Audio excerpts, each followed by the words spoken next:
$1.8 billion. To put that number into perspective, that is roughly the cost to build the Las Vegas Sphere. That is just a staggering amount of capital. It really is. And look, it is not a company valuation or like a token market cap. Yep.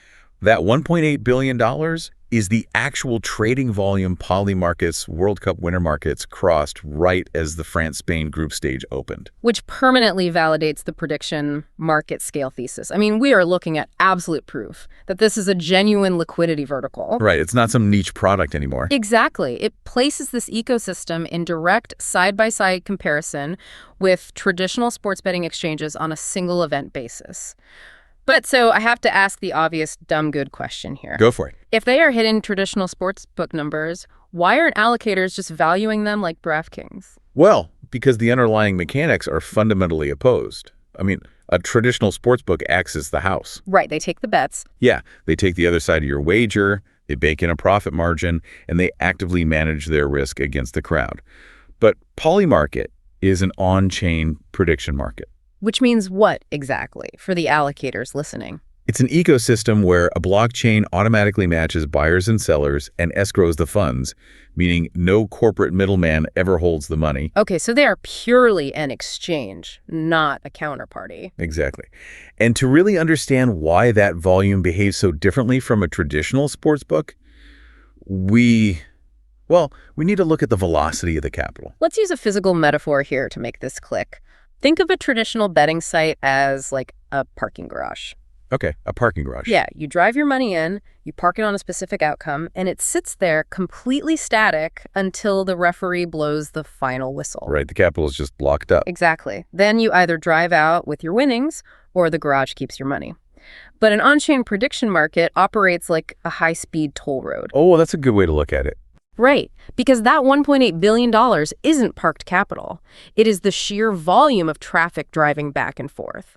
You have market makers, algorithms, and individual traders constantly shifting positions and paying microtolls and fees as the odds shift minute by minute during the match. Right, so when France scores a goal, the probability shifts, and millions of dollars change hands instantly. Yes.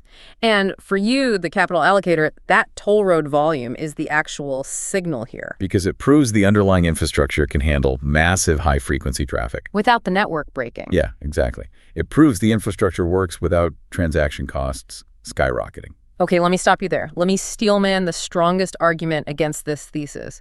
U.S. users are legally restricted from Polymarket. They are, yes. So aren't we just looking at an inflated offshore casino that gets its liquidity crushed the second U.S. regulators inevitably crack down? Look, regulatory risk is the dominant variable here. You cannot ignore it. This breaks if U.S. regulators completely ban all global crypto interaction. Right. If they drop the hammer, the thesis is dead. Yes. But short of that, this offshore volume is a ceiling for the current restricted setup, but a floor for what a regulated, U.S.-accessible version could achieve. Because the U.S. market is locked out right now. Exactly. So how do we translate this into actionable strategy? What should you, as an allocator deploying across digital assets, actually do on Monday morning? Yeah. Let's get into the moves. Here are 3 numbered specific Monday moves. Number 1, the due diligence benchmark. You need to use that $1.8 billion on a single event series as the new hard benchmark. Right. Set a baseline. Exactly. If a seed stage prediction market pitching you today cannot plausibly path the 10% of that volume, just pass on the deal. Makes total sense. Move number 2, infrastructure stress testing. Look, the France-Spain group stage opening means peak volume is actually still ahead. Oh, right. The finals are coming. Right. So verify that your portfolio RPC node providers, the servers reading the blockchain, and your L2 networks are scaled to handle a new on-chain record without degrading. You have to make sure the pipes don't boost. Exactly.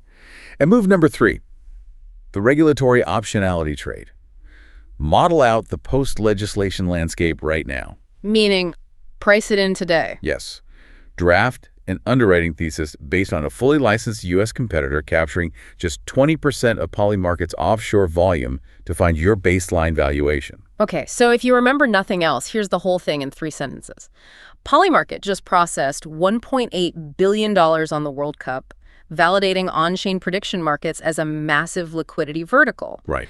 This volume represents a floor, not a ceiling, once U.S. regulatory access opens. It's no longer a parking garage for bets. It's a high-frequency toll road proving out global blockchain scale. Perfectly said. But look, here's what this can't tell you yet. Exactly what percentage of this $1.8 billion is sticky capital versus temporary sports tourism? Yeah, that is the big unknown right now. It is. The real thing we're watching is whether this liquidity depth holds when the World Cup ends and the capital has to rotate. That's your AION Investor Briefing. Stay informed every weekday. Subscribe now and download the AION app at aionpowerhouse.com.